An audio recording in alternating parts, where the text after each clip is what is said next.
Good morning students. आज हम अपना हिंदी ग्रामर का जो चैप्टर 1 है, आज हम हिंदी ग्रामर का पाठ 1 स्टार्ट करेंगे, जिसका शीर्षक है भाषा और व्याकरण। जिसका नेम क्या है?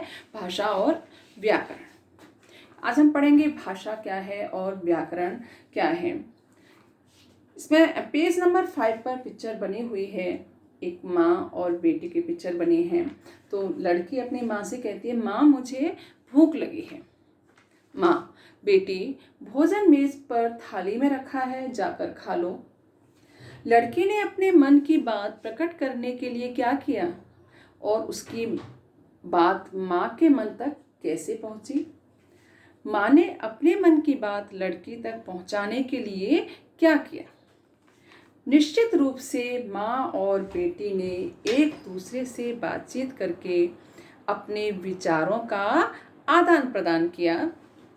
उनके बीच विचारों का यह आदान प्रदान भाषा द्वारा हुआ।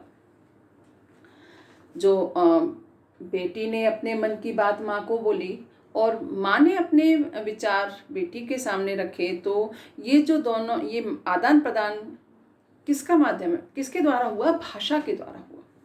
जो अपने विचारों का आदान प्रदान किसके द्वारा हुआ? भाषा के द्वारा हुआ। तो भाषा हमारे विचारों की अभिव्यक्ति का माध्यम है। भाषा क्या है? भाषा हमारे विचारों के अभिव्यक्ति का माध्यम है। भाषा के द्वारा ही हम अपने भावों को दूसरों के सामने प्रकट करते हैं तथा दूसरे के भावों को समझते हैं। प्रातःकाल उठकर हम दूरदर्शन पर समाचार सुनते हैं अथवा अखबार पढ़ते हैं। हम जो भी सुनते हैं, बोलते हैं, पढ़ते हैं और लिखते हैं, वो क्या है? वह भाषा है। हम जो सुनते हैं, बोलते हैं, पढ़ते हैं और लिखते हैं, ये सब क्या है? ये भाषाएं हैं, भाषा है। भाषा के मुख्यतः 2 रूप होते हैं। भाषा के मुख्यतः 2 रूप होते हैं, मौखिक और लिखित। भाषा के 2 रूप होते हैं, एक मौखिक होता है और एक लिखित होता है। मौखिक में सुना और बोला जाता है। मौखिक में जो सुनना और बोलना जिसमें आता है वह मौखिक भाषा कहलाती है, और जिसमें पढ़ा और लिखा जाता है वह लिखित भाषा कहलाती है। इस प्रकार भाषा का प्रयोग निम्नलिखित प्रकार से किया जाता है। भाषा सुनी जाती है, भाषा पढ़ी जाती है, भाषा बोली जाती है, भाषा लिखी जाती है। बच्चों, भाषा हमारी अनिवार्यता है। वह हमारे ज्ञान विज्ञान की आँख और कान बन गई है। चाहे भौतिक शास्त्र हो अथवा जीव विज्ञान, इतिहास हो अथवा भूगोल, वेद हो, बाइबल हो अथवा कुरान, भाषा से ही सबका अस्तित्व है। भाषा नहीं तो कुछ भी नहीं है। आपके पाठ्य पुस्तकों की भाषा हिंदी अथवा अंग्रेजी है। इन दोनों के अतिरिक्त भी विश्व में सैकड़ों भाषाएं बोली जाती हैं, जैसे ग्रीक, लैटिन, जर्मन, फ्रेंच, अरबी, फारसी, चीनी, रूसी आदि विश्व की भाषाएं हैं।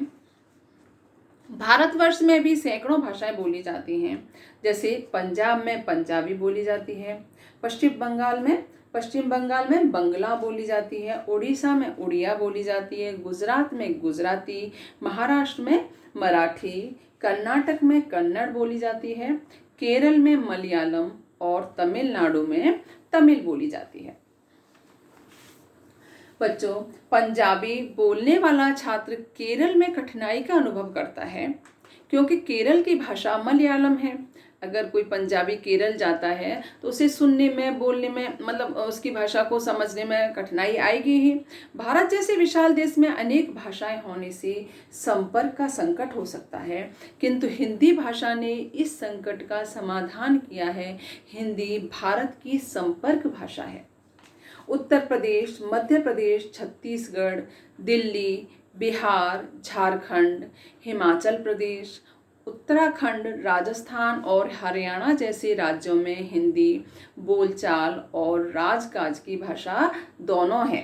कहाँ कहाँ? उत्तर प्रदेश, मध्य प्रदेश, छत्तीसगढ़, दिल्ली, बिहार, झारखंड, हिमाचल प्रदेश, उत्तराखंड, राजस्थान और हरियाणा ने बहुत सारे राज्यों में हिंदी बोली जाती है, लेकिन देश के अन्य राज्यों में भी काम चलाऊ रूप में हिंदी बोली और समझी जाती है।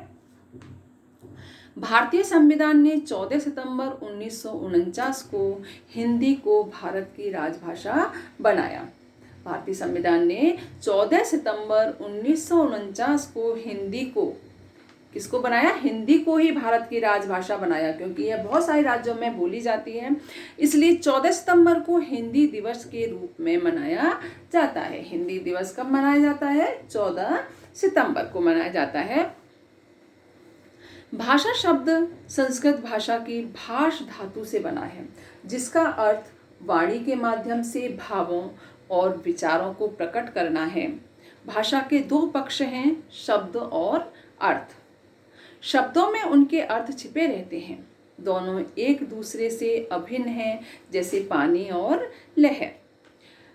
लहर जब भी उठेगी पानी में ही उठेगी, विचार जब कभी उठेंगे भाषा में ही उठेंगे, है ना। विचार जब उठेंगे तो किस में उठेंगे? भाषा में ही उठेंगे। दोनों को अलग नहीं किया जा सकता है। विचारवान बनने के लिए भाषा में निपुणता प्राप्त करना अनिवार्य है। ज्ञान, विज्ञान, साहित्य तथा कला का माध्यम भाषा ही है। भाषा का मौलिक रूप मौखिक है। लिखने पढ़ने से पहले ही बालक मातृभाषा का प्रारंभिक रूप सीख लेता है। वह बोलकर मन की बात प्रकट कर लेता है और दूसरों की बोली हुई बात को समझ भी लेता है ना। भाषा का मौलिक रूप क्या है? मौखिक है, क्योंकि जब बच्चे का जन्म, छोटा बच्चा होता है तो वह स्टार्टिंग में क्या सीखता है? जो माँ बोलना सीखता है, पापा बोलना सीखता है और उनकी बोली को समझता है, भाषा को समझता है। ठीक है, तो ये भाषा का मौलिक रूप क्या है? मौखिक है। मौखिक भाषा का आधार ध्वनियाँ हैं। ध्वनियों के माध्यम से ही मौखिक भाषा प्रकट होती है। दैनिक जीवन का अधिकांश कार्य मौखिक भाषा में ही संपन्न होता है। लिखित भाषा का जन्म और विकास बाद में हुआ। विद्यालय में हम लिखित भाषा का व्यवस्थित रूप सीखते हैं। समाचार पत्र, सभी प्रकार की पुस्तकें, शिलालेख, दस्तावेज आदि लिखित भाषा में ही संभव हैं। लिखित भाषा मनुष्य को अमृत प्रदान करती है। वाल्मीकि, तुलसीदास, कालिदास, शंकराचार्य, विवेकानंद आदि जैसे महापुरुष आज नहीं हैं, परंतु वे अपने कृतित्व के कारण अमर हैं। लिखित भाषा ने उन्हें अमरत्व किया है, क्योंकि वो सब क्या करके गए थे? लिख कर गए हैं, तो इसलिए वो अमर हैं। व्याकरण। व्याकरण के द्वारा हम भाषा का शुद्ध प्रयोग करना सीखते हैं। व्याकरण क्या होती है? जिसके द्वारा हम भाषा को शुद्ध रूप में प्रयोग करना सीखते हैं। जैसे मैंने बोला, अध्यापिका रही हैं पढ़ा, फिर सुनने में अच्छा नहीं लग रहा, लेकिन व्याकरण के माध्यम से हम उसको सही करके कैसे बोलेंगे? अध्यापिका पढ़ा रही हैं। तो व्याकरण के द्वारा हम भाषा को शुद्ध प्रयोग करना सीखते हैं। हर भाषा के अपने अपने नियम और अपनी व्यवस्था होती है। भाषा की शुद्धता और एक रूपता बनाए रखना ही व्याकरण का कार्य है। व्याकरण के नियम हमें अशुद्धियों का ज्ञान कराते हैं। किसका ज्ञान कराते हैं? व्याकरण के नियम अशुद्धियों का ज्ञान कराते हैं। भाषा के 3 मुख्य अंग हैं, वर्ण, शब्द और वाक्य। भाषा के मुख्य 3 अंग हैं। जैसे वर्ण, मैंने क्या लिख दिया? मैं लिख दिया और ले लिख दिया। ये वर्ण हैं, अलग अलग हैं, तो ठीक है। और हम इनको अगर मिला देंगे तो ये क्या बन जाएगा? शब्द बन जाएगा। भाषा के कितने अंग हैं? वर्ण, शब्द और तीसरा कौन सा है? वाक्य है। मैंने लिखा कमल का फूल लाल है, तो ये क्या हो गया? ये वाक्य हो गया।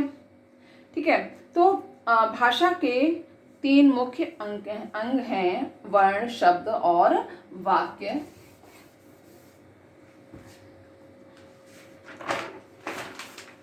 व्याकरण के भी मुख्य 3 विभाग हैं। वर्ण विचार, मैंने अभी बताया था, वर्ण, शब्द और वाक्य। इनमें हम आगे क्या लगाएंगे? वर्ण विचार, शब्द विचार, वाक्य विचार। सुंदर और शुद्ध भाषा बोलने लिखने के लिए बनाए गए नियमों को व्याकरण कहते हैं। व्याकरण हमें शुद्ध और प्रभावी भाषा सीखने का ज्ञान देता है। अब पेज नंबर 8 पर क्वेश्चन आंसर हैं। भाषा किसे कहते हैं, कि मैंने अभी आपको समझा दिया है। भाषा के कितने रूप होते हैं, भाषा में भारत में बोली जाने वाली किन्हीं 5 भाषाओं के नाम लिखने हैं आपको। हिंदी भारत की राजभाषा क्यों है, क्योंकि देश के अधिकांश राज्यों में हिंदी बोली जाती है, इसलिए भारतीय संविधान ने 14 सितंबर 1949 को हिंदी को राजभाषा बनाया। व्याकरण किसे कहते हैं, सुंदर और शुद्ध भाषा बोलने तथा लिखने के लिए बनाए नियमों को व्याकरण कहते हैं। अब हम पेज नंबर 9 पर आएंगे। दिए गए प्रश्नों के लिए सही विकल्प पर सही का चिन्ह लगाइए। Page number 9। भाषा के मुख्यतः कितने रूप होते हैं?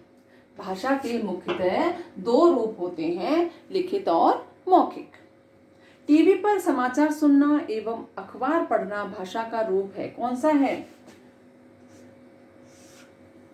दोनों होगा। क्यों? टीवी पर समाचार सुनना ये कौन सा हुआ? मौखिक भाषा हुई, और अखबार पढ़ना लिखित भाषा हुई। तो ये दोनों भाषाएं हैं।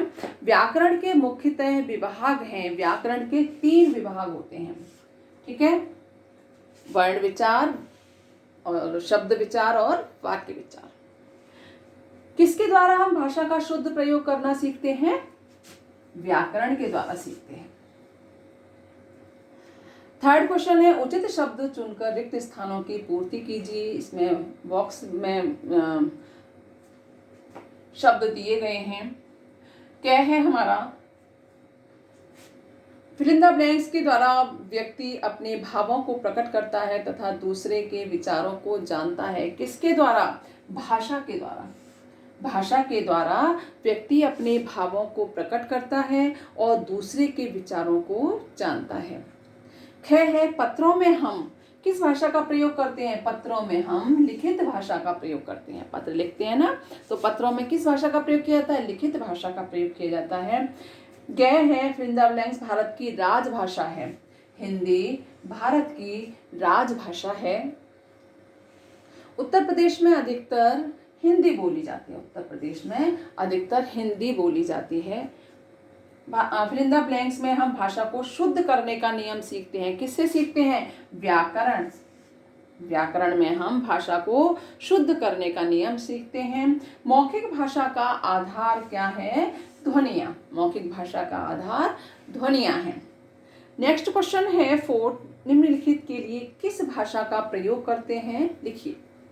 समाचार पत्र पढ़ना कौन सी भाषा हुई? लिखित भाषा हुई। समाचार पत्र पढ़ना कौन सी भाषा हुई? लिखित भाषा हुई। पत्र लिखना लिखित भाषा हुई। भाषण देना मौखिक भाषा। भाषण देना कौन सी भाषा हुई? मौखिक भाषा। बच्चों को श्यामपट्ट पर लिखकर पढ़ाना लिखित भाषा। रेडियो पर गाना सुनना मौखिक भाषा।